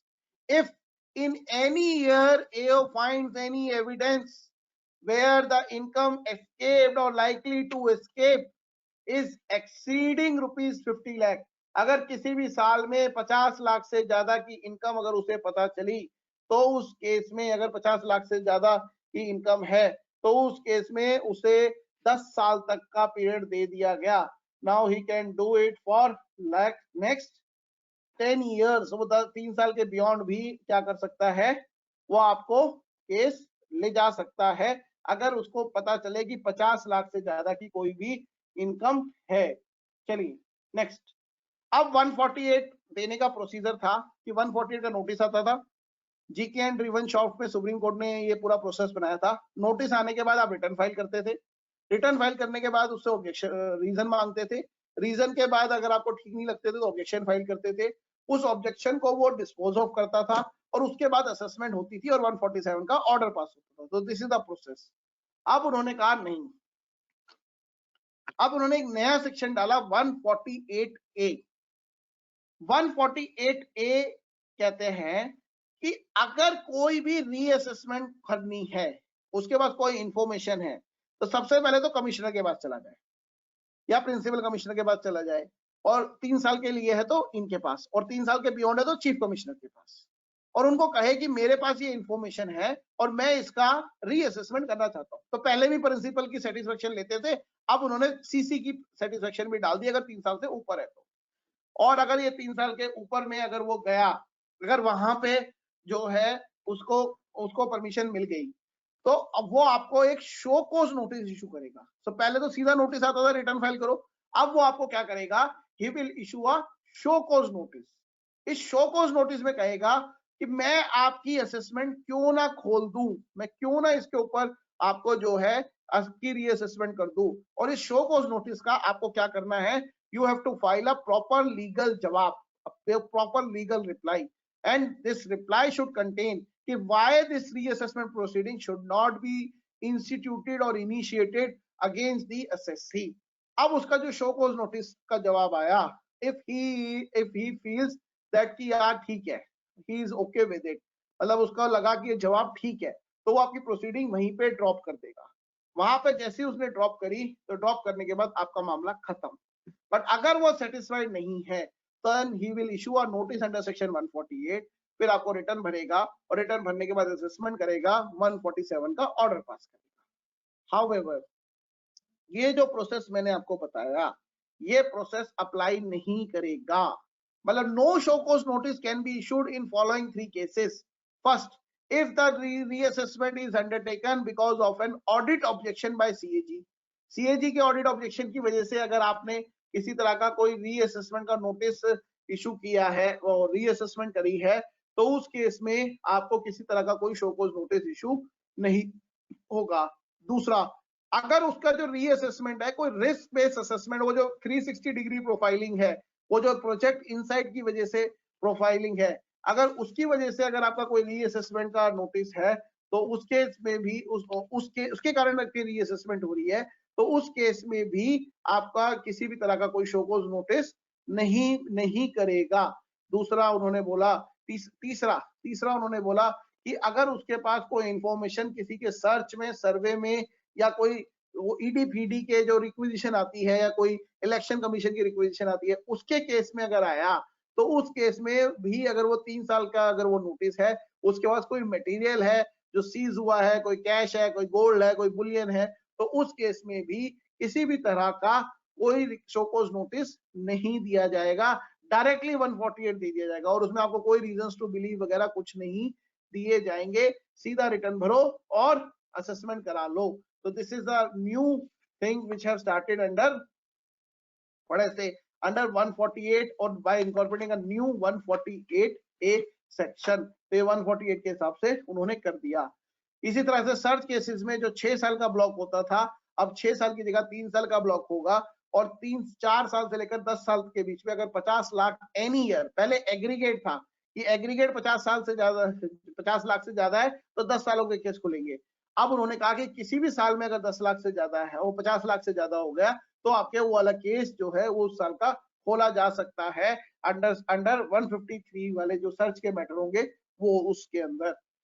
Avinash जी मेरा एक इसमें सवाल है, अविनाश जी हाँ मेरा एक इसमें सवाल है, लिखा है represented in the form of asset, तो ये represented in the form asset क्या है? इसका मतलब अगर खा पी गया तो कुछ नहीं होगा फिर तो, अगर उसके बाद कोई एसेट ही नहीं है, इनकम तो है लेकिन लिखा है represented in the form of asset, मतलब एसेट भी होना चाहिए, खाली इनकम ही नहीं होनी चाहिए, एसेट भी होना चाहिए। अगर एसेट नहीं है तो क्या होगा? नहीं वो कह देगा भाई तुम कह रहे हो इनकम है, एसेट दिखा दो मेरे पास, एसेट तो कोई है ही नहीं। नहीं सर, इसका मतलब ये represented in the form of asset लिखा है तो इसका क्या मतलब है? Sir represented in the form of asset का मतलब है या तो कोई बैंक बैलेंस है, कोई आपके लॉकर में पैसा पड़ा है, कोई आपके नहीं है तो क्या होगा? सर नहीं है तो फिर इनकम का है। हाँ सर एक बार समझो ना, एक बार समझो सर, आपका लॉकर खाली पड़ा है तो इनकम एस्केपिंग का हुई। सर आपकी कोई बेनामी प्रॉपर्टी निकल आई, आपके कोई प्रॉपर्टी के डॉक्यूमेंट निकल आए जो आपके प्रॉपर्टी जो है ड्यूरिंग द सर्च पकड़ी गई, या आपका कोई AIR information I which is that इसका यू आर मतलब होल्डिंग। उसको एसेट भी बताना पड़ेगा असेसिंग अफसर को कि भाई ये एसेट है। बात है सर, ऑब्वियसली बात है सर, एसेट वो बताएगा ना कि कहां से आया। अगर वो ये कहता है, अब जैसे फॉर एग्जांपल वो ये कहता है, जैसे मान लीजिए कहीं से गोल्ड बार पकड़ी गई, उन्होंने कहा जी गोल्ड बार तो जो है ना गुप्ता जी की है, that gold bar is an asset. अब वो ये कहेगा कि एसेट के कॉरेस्पॉन्डिंग जो इनकम है उसका मैं 148 कर रहा हूँ। ठीक बात है। कहीं से तो ये इनकम कमाई होगी तभी तो एसेट आया। ठीक बात है। हाँ। तो उसको ये प्रूव करना पड़ेगा कि ये पैसा कहाँ है, कहाँ गया और किस फॉर्म में है। ठीक है सर। सर गुप्ता जी का क्वेश्चन ये है कि यदि एसएससी ने खा पी लिया, एसेट नहीं बनाई, फिर उस केस में क्या होगा? सर खा पी लिया नहीं होता सर, खा पी लिया से पहले कैश तो होगा नहीं, बैंक अकाउंट में तो होगा सर, जिस दिन बैंक अकाउंट में उस दिन तो एसेट हो गई। ये कह रहे हैं कि सर्च में हुआ 2 नंबर की कमाई, मतलब कि थी, खा पी के खत्म कर लिया, ऐश मौज कर लिया। ऐसा नहीं होता सर, मान लो एग्जांपल के तौर पर सीधी बात ये है कि आप ये बताओ कि रिप्रेजेंटेड बाय एसेट नहीं है, फिर आप क्या करोगे? सर सुनो तो सर, मान लो इनके पास एक पर्चा निकलता है, उस पर्चे पे लिखा हुआ है कि मैंने इन लोगों से इतने इतने पैसे इकट्ठे करे, ठीक है सर, और अगले दिन जो है वो मैंने खर्च कर दिए या मैंने डोनेट कर दिए या मेरे चोरी हो गए, ठीक है सर। तो जब मेरे पास आए थे पैसे, चाहे कैश में आए, तो एसेट तो था ना। आपको इस फॉर्म में देखो, आप बाकी देखो सर, बाकी इंटरप्रिटेशन कोर्ट्स करेंगी इस पॉइंट पे, जो लिटिगेशन होगा वो होगा, बट मेरे हिसाब से जो है कहीं ना कहीं एसेट तो क्रिएट हुआ ही होगा। Money is also an asset. So जो भी कैपिटल गेन का फॉर्मेट है वो सब एसेट है। तो रिप्रेजेंटेड बाय एन एसेट कह रहा है, represented means as on date. नहीं सर, एज ऑन डेट का नहीं है, मैं एज ऑन डेट नहीं मानता sir. As on date, as on मतलब इसका मतलब ये हो गया कि पुराने वाले अगर कोई पर्ची मिल गई और उतने की एसेट नहीं है, उतने की वैल्यू का वो एसेट नहीं है, तो आप मतलब इसको 148 कर ही नहीं सकते। No, I do not agree with this. कोई नहीं सर, आगे चलते हैं मेरे को 50 लाख रुपए मिले और मैंने उसकी 50 लाख रुपए की गोल्ड बार खरीदी, गोल्ड बार से मैंने ज्वेलरी बना ली और मेरे पास वो पर्ची मिल गई जहां से वो 50 लाख रुपए है। आप हम ये कहेंगे कि ये 50 लाख रुपए कहाँ है दिखाओ, जब तक वो एसेट नहीं है तब तक नहीं आप कर सकते। No, I do not agree with this that it will require represented by an asset means कि वो पैसा मैंने कमाया और किसी ना किसी फॉर्म में मेरे पास वो एसेट में आया, चाहे आज की डेट में है या नहीं है, दैट डजंट मैटर। तो इसलिए मेरे को थोड़ा सा इसके ऊपर आई थिंक गोइंग फॉरवर्ड और क्लैरिटी आ जाएगी। ठीक है सर, आगे चलते हैं सर। नेक्स्ट इज सर, एक नई कमिटी बनाई है इन्होंने, dispute resolution committee for those tax payer who file there income not exceeding 50 lakh. तो 50 लाख से कम की रिटर्न भर रहे हैं जिनकी असेसमेंट हुई और 10 लाख से ज्यादा की एडिशन नहीं हुई। तो इन लोगों के लिए उन्होंने एक न्यू डिस्प्यूट रेजोल्यूशन कमिटी का गठन किया है जो उसके सारे दुख दर्द समझेगी। नेक्स्ट, इसके बाद उन्होंने एक अथॉरिटी ऑफ एडवांस रूलिंग थी, वो अथॉरिटी ऑफ एडवांस रूलिंग जो है उसको खत्म कर दिया और उसकी जगह एक नई 2 चीफ कमिश्नर की अथॉरिटी बनाई है जो अपने आप बताएंगी कि इसमें टैक्स लायबिलिटी क्या होगी, कैसे होगी। पहले अथॉरिटी ऑफ एडवांस रूलिंग की जो जजमेंट आती थी that is binding on taxpayer as well as on the tax department, लेकिन ये जो बोर्ड का आएगी ना तो ये टैक्स पेयर पे बाइंडिंग होगी और ना ही टैक्स डिपार्टमेंट पे बाइंडिंग होगी। फिर कौन जाएगा मुझे नहीं पता, but it is like an advisory committee कि भाई जाके इंडिपेंडेंट व्यू ले आओ कि टैक्स लगेगा या नहीं लगेगा। तो ये अथॉरिटी, ये new board of advance authority and board of advance ruling वो बनाने को प्रपोज किया है। सेटलमेंट सारी बंद, सेटलमेंट कमीशन बंद। आईटीएटी इज ऑल्सो फेसलेस, तो जो भी होगा अब सब फेसलेस होगा। अभी नहीं होगा ITAT, but in due course जो है अमेंडमेंट कर दी है और धीरे धीरे जो है ये सेटलमेंट कमीशन जो क्या नाम है आईटीएटी को भी फेसलेस करेंगे। एक लीगल इशू यहाँ पे आ रहा है कि क्या फेसलेस कर सकते हैं, अपॉर्चुनिटी ऑफ बीइंग हर्ड कैसे मिलेगी। तो उन्होंने कहा हम अपॉर्चुनिटी ऑफ बीइंग हर्ड देंगे लेकिन वर्चुअल मोड में देंगे। तो वर्चुअली भी जो है आपके काउंसिल को या एसएससी को जो है बात करने की, अपना आर्गुमेंट रखने की अपॉर्चुनिटी होगी, लेकिन किसके पास केस जाएगा, कहाँ जाएगा, ये नहीं बताएंगे। सामने वाले पार्टी, सामने वालों की फोटो भी नहीं दिखाएंगे। तो इस तरह करके वो कुछ रूल्स रेगुलेशन बना रहे हैं। They will notify those rules. तो उसके बाद आईटीएटी क्या हो जाएगी, फेसलेस हो जाएगी। So ITAT also become faceless. Next, TDS के चैप्टर में अमेंडमेंट आई। TDS 194 में अमेंडमेंट आई पहली। उसमें ये कहा कि कैटेगरी AIF 1, 2, 3 कैटेगरी की होती थी, AIF 1, AIF 2 and AIF 3। Alternate investment fund 1, alternate investment fund 2 and alternate investment fund 3। 1 और 2 की इनकम एग्जाम थी और उनके ऊपर कोई TDS भी नहीं कटता था। अब इन्होंने थर्ड की जो AIF 3 की जो इनकम है उसके ऊपर भी इन्होंने जो है कह दिया कि कोई TDS नहीं कटेगा।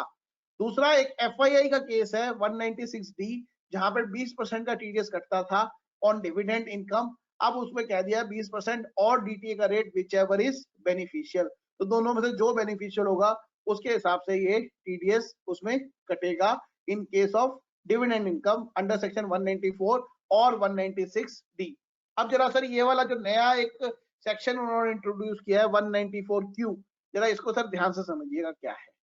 सर इन्होंने ये कहा एनी बायर ऑफ गुड्स, सामान जो खरीद रहा है, buyer of goods whose previous year turnover is 10 crores or more, exceeding 10 crores की कोई टर्नओवर है, and during the year he purchases goods amounting rupees 50 lakhs or more, तो 50 लाख से ज्यादा का अगर वो सामान गुड्स खरीदता है then he is under an obligation to withhold tax at the rate of 0.1% on at the time of credit or payment whichever is earlier।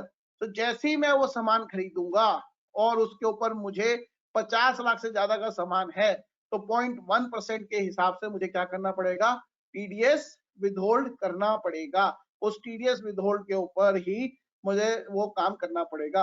और उसमें नीचे लिख दिया गया no TDS to be withhold under section 194Q if TDS have already been deducted under any other section or TCS is collected under 206C other than 206C 1H। तो 1H वाली जो last year provision आई थी 1 अक्टूबर से effective हुई थी, उसके अलावा अगर कोई और में TCS कलेक्ट हो रहा है, मैं लिकर का डिस्ट्रीब्यूटर हूं और लिकर कंपनी से सामान लिकर खरीद रहा हूं 1 करोड़ रुपए की और मेरी टर्नओवर 10 करोड़ से ज्यादा है, तो लिकर कंपनी में से 206C में TCS कलेक्ट करेगी, मुझे TDS काटने की आवश्यकता नहीं है। लेकिन नॉर्मल केस में अगर मैं कोई भी गुड्स खरीद रहा हूं फ्रॉम द कंपनी तो मुझे क्या करना पड़ेगा, I have to withhold TDS under section 194Q। तो क्या सेलर को TCS भी कलेक्ट करना है? Answer is no. 206C 1H में लिखा हुआ है कि अगर TDS कट गया है चैप्टर 17B में तो TCS कलेक्ट करने की आवश्यकता नहीं है। सो अगर बायर की टर्नओवर 10 करोड़ से ज्यादा है तो सिर्फ TDS कलेक्ट होगा, TDS डिडक्ट होगा, TCS कलेक्ट नहीं होगा। बट अगर बायर की टर्नओवर 10 करोड़ से कम है और उसकी पेमेंट 50 लाख से ज्यादा है तो TDS डिडक्ट नहीं करेगा बायर, बल्कि सेलर जो है वो TCS कलेक्ट करेगा under section 206C 1H। So this is an amendment by incorporating a new section called 194Q। Next, हमारे यहाँ एक सेक्शन है 206AA। 206AA कहता है कि अगर पैन नंबर नहीं है तो पैन नंबर नहीं है तो आपको टीडीएस डिडक्ट करना है एट द रेट ऑफ 20%। सो 20% का टीडीएस डिडक्ट करना है। अब इन्होंने एक नया सेक्शन लाए हैं 206AB और उन्होंने कहा है कि अगर डिडक्टर ने पिछले 2 सालों में 50,000 से ज्यादा का टीडीएस डिडक्ट किया है अदर देन 192, तो उस डिडक्टर और उस डिडक्टी ने पिछले 2 सालों की रिटर्न फाइल नहीं करी। सो पिछले 2 साल में 50,000 से ज्यादा टीडीएस डिडक्ट किया है और उसकी डिडक्टी की रिटर्न फाइल नहीं है, तो डिडक्टर को टीडीएस काटना है at twice the rate prescribed under the chapter 17B और 5% whichever is higher. So उसमें ट्वाइस द रेट मतलब डबल रेट पे काटना है या 5%, विच एवर इज हायर, जो भी हायर होगा उसके जो है उस रेट पे उसे टीडीएस काटना है under section 206AB। Similarly TCS के केस में 206CCA डाला कि अगर टीसीएस कलेक्ट करना है और जिसका टीसीएस कलेक्ट कर रहा है उसने जो है रिटर्न नहीं फाइल करी पिछले 2 सालों में, तो उसका टीसीएस रेट हो जाएगा twice the rate of TCS और 5% विच एवर इज हायर। तो ये अब हमें एक एडिशनल कंप्लायंस करना पड़ेगा जिसमें हमें जो है उसका 2 सालों में उसने अपनी रिटर्न भरी है या नहीं भरी है, ये हमें उसे बताना पड़ेगा। अगर उसने रिटर्न नहीं भरी है तो हमें उसका ज्यादा डबल टीडीएस जो है वो डिडक्ट करना पड़ेगा। तो this is section 206AB and CCB, ये 2 सेक्शन उन्होंने CCA, ये 2 सेक्शन उन्होंने जो है इनकॉर्पोरेट किए इफेक्टिव फ्रॉम 1 जुलाई 2021। तो 1 जुलाई के बाद अब ये प्रोविजन अप्लाई हो जाएगी, तो इसको आप ध्यान रखिएगा, ध्यान से सुनिएगा। नेक्स्ट अमेंडमेंट जो है वो चैरिटेबल इंस्टीट्यूशन में करी और चैरिटेबल इंस्टीट्यूशन में टोटल मिला के 5 अमेंडमेंट करी है। अब जरा सर इसको ध्यान से समझना कि चैरिटेबल इंस्टीट्यूशन में उन्होंने जो है क्या क्या अमेंडमेंट करी। सर एक हमारे 1023C 3AD और 3AE सेक्शन है, उसमें ये कहता है कि any charitable institution running any charitable institution for education or school or university whose gross receipt does not exceed 1 crore rupees is not under the obligation to obtain any registration. Similarly, AE कहता है hospitals, any charitable institution running a hospital or any other medical institution जिसकी cross receipt 1 crore के ऊपर नहीं है, उनको जो है किसी भी तरह की कोई रजिस्ट्रेशन लेने की आवश्यकता नहीं है। बट अब इस लिमिट 1 करोड़ की लिमिट को 5 करोड़ कर दिया गया है। सो अब ये 5 करोड़ तक मुझे किसी भी तरह का कोई रजिस्ट्रेशन लेने की जरूरत नहीं है। अगर मान लीजिए कोई इंस्टीट्यूशन है जिसकी टर्नओवर 3 करोड़ है और आपने ऑलरेडी रजिस्ट्रेशन ले रखा है, तो 1 अप्रैल से जब री रजिस्ट्रेशन कराएंगे तो इन इंस्टीट्यूशन का री रजिस्ट्रेशन कराने की कोई आवश्यकता नहीं होगी, तो आपको इसका री रजिस्ट्रेशन कराने की कोई जरूरत नहीं है, तो इसको आप छोड़ सकते हैं। दूसरा अमेंडमेंट सर, पहले स्कूल अलग 1 करोड़ का था और हॉस्पिटल अलग 1 करोड़ का था। मतलब एक ट्रस्ट अगर स्कूल चला रही है और 90 लाख की रिसीट है और वो हॉस्पिटल चला रही है और उसकी 80 लाख की रिसीट है, तो दोनों केसेस में उसको अप्रूवल लेने की कोई आवश्यकता नहीं थी, क्योंकि इंडिविजुअली स्कूल की रिसीट भी 1 करोड़ से कम थी और इंडिविजुअली हॉस्पिटल की रिसीट भी 1 करोड़ से कम थी। अब इन्होंने लिमिट जो 5 करोड़ करी है, साथ में कह दिया कि दोनों की एग्रीगेट 5 करोड़ से ज्यादा नहीं होनी चाहिए। सो अगर कोई ट्रस्ट या चैरिटेबल इंस्टीट्यूशन हॉस्पिटल और स्कूल दोनों चला रही है, तो दोनों की रिसिप्ट अगर 5 करोड़ से ज्यादा है तो हमें रजिस्ट्रेशन लेना पड़ेगा। अगर दोनों की रिसिप्ट 5 करोड़ से कम है तो किसी भी तरह की कोई रजिस्ट्रेशन लेने की आवश्यकता नहीं है। तो this is the second amendment. Third 11(1)(d) में कहा गया था कॉर्पस डोनेशन जो है वो एग्जेम्प्ट होती है। सिमिलरली 1023C में भी लास्ट ईयर जो है अमेंडमेंट करी गई और ये कहा गया कि अगर कोई 1023C का कोई इंस्टीट्यूशन है और उसको अगर कॉर्पस डोनेशन मिलती है तो वो कॉर्पस डोनेशन भी एग्जेम्प्ट होगी। लेकिन क्या कॉर्पस डोनेशन को जो मिली उसको 11(5) के मोड में रखना है या नहीं रखना पैसे को, तो इसके ऊपर कंफ्यूजन थी। 2 व्यू थे, एक व्यू था कि नहीं रखना है, दूसरा व्यू था क्योंकि ये इनकम मेरी एग्जेम्प्ट हो गई और इसमें कोई कंडीशन नहीं है तो ये कंडीशन ना होने के कारण मुझे 11(1)(d) के 11(5) के मोड्स में ये रखने की कोई आवश्यकता नहीं है। Now they have amended both the section 1023C as well as 11(1)(d) और उसमें लिख दिया कि जो भी कॉर्पस डोनेशन आएगी वो एग्जम्प्ट होगी, प्रोवाइडेड पैसा जो है वो 11(5) के मोड में रखना होगा। It has to be deposited in the modes prescribed under 11(5). Fourth amendment is with respect to excess application. So अगर मेरी रिसिप्ट जो है वो 1 करोड़ की है और मैंने खर्चा जो है वो 1.5 करोड़ कर दिया, तो उन्होंने कहा ये जो 50 लाख रुपए आपने जो एक्सेस एप्लीकेशन करा है इसको हम कैरी फॉरवर्ड आपको नहीं देंगे। चाहे सुब्रोस के केस में सुप्रीम कोर्ट ने कह दिया था, लेकिन अब इसको उन्होंने ओवर रूल कर दिया बाय इनकॉर्पोरेटिंग एन अमेंडमेंट। अब उन्होंने कहा कि अगर मान लीजिए आपने ये 1.5 करोड़ रुपए खर्च किया, 1 करोड़ रुपए आपको मिले थे, अब ये 50 लाख रुपए आए कहां से? उन्होंने कहा या तो ये कॉर्पस का पैसा खर्च हुआ है, या ये पैसा जो है वो 15% एक्यूमुलेशन का खर्च हुआ है, या ये पैसा जो है आपने लोन लिया है, लोन लेके खर्च किया है। अब उन्होंने कहा कि अगर आपने लोन लेके खर्च किया है ये पैसा, तो जितना भी लोन होगा उतने पार्ट को हम एप्लीकेशन नहीं मानेंगे और उसको हम कहेंगे कि आपने कोई एप्लीकेशन नहीं की। जब आप लोन रीपे करेंगे और इंटरेस्ट भी रीपे करेंगे और देंगे उसको, तो लोन रीपेमेंट प्लस इंटरेस्ट को हम एप्लीकेशन मान लेंगे। अगर आपने ये पैसा कॉर्पस में से खर्च किया है तो भी हम इसको एप्लीकेशन नहीं मानेंगे। To the extent this amount is spent from corpus, हम इसको एप्लीकेशन नहीं मानेंगे। लेकिन फ्यूचर ईयर में अगर आप ये पैसा कॉर्पस में वापस डाल देंगे, तो जितना पैसा आप वापस डाल देंगे उतने को हम एप्लीकेशन मान लेंगे। सर जरा ये ध्यान से समझना है, बहुत इंपॉर्टेंट है। सर मैंने 1 करोड़ रुपए रिसीव किए और 1.5 करोड़ रुपए का खर्चा कर दिया, 50 लाख रुपए मैंने कॉर्पस का पैसा निकाला और उसको खर्च किया। अगले साल मुझे दोबारा 1 करोड़ की इनकम हुई, तो इस 1 करोड़ रुपए में से मैंने अगर 50 लाख रुपए कॉर्पस में वापस डाल दिए, तो ये 50 लाख रुपए मुझे क्या मान लिया जाएगा? एप्लीकेशन मान ली जाएगी। तो जिस साल कॉर्पस से खर्चा करोगे उस साल एप्लीकेशन नहीं मानेंगे, जब कॉर्पस में वापस डाल दोगे पैसा उस साल उसको एप्लीकेशन मान लेंगे। तो ऑटोमेटिक कैरी फॉरवर्ड हो गया। सो 1 साल से आप कॉर्पस में निकालो, अगले साल में वापस डाल दो, तो एक्सेस एप्लीकेशन ऑटोमेटिकली क्या हो गई? कैरी फॉरवर्ड अलाउ हो गई। तो this is the 5th amendment in case of charitable trust and charitable institution with respect to the corpus donation. तो सर ये लगभग मैंने सारी अमेंडमेंट जितनी हमारे इस बजट में आई थी वो सब मैंने आपको जो है बता दी। तो this is all from my side. Now I invite questions from your जी गुप्ता जी। हाँ जी हाँ जी। तो एक तो सर इसमें ये लिखा है दीपक जी ने, can we please get the PDF copy of these amendment notes for our reference. एक मिनट सर, क्या बोल रहे हैं सर गुप्ता जी?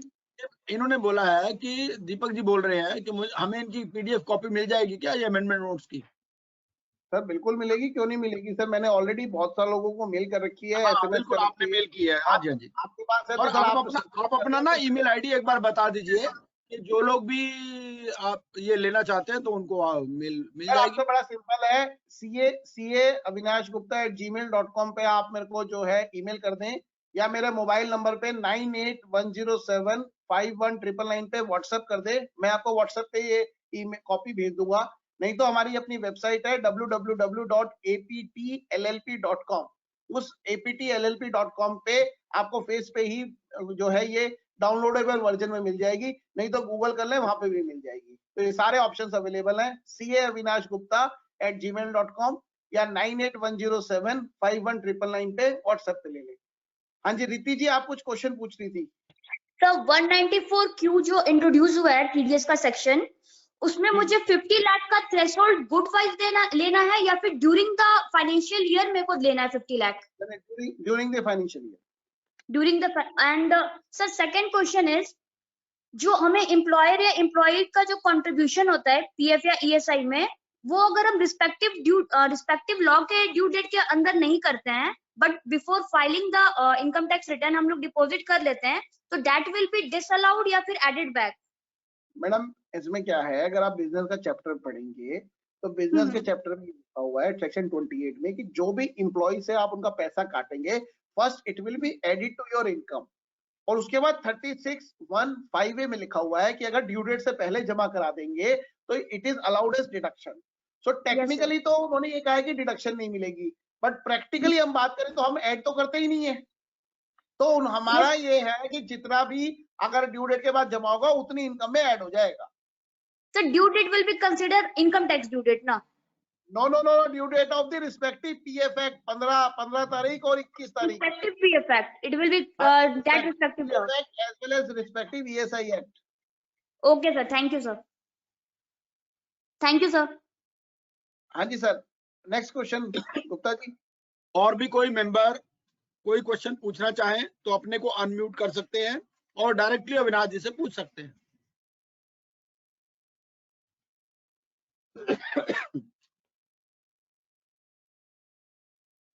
तो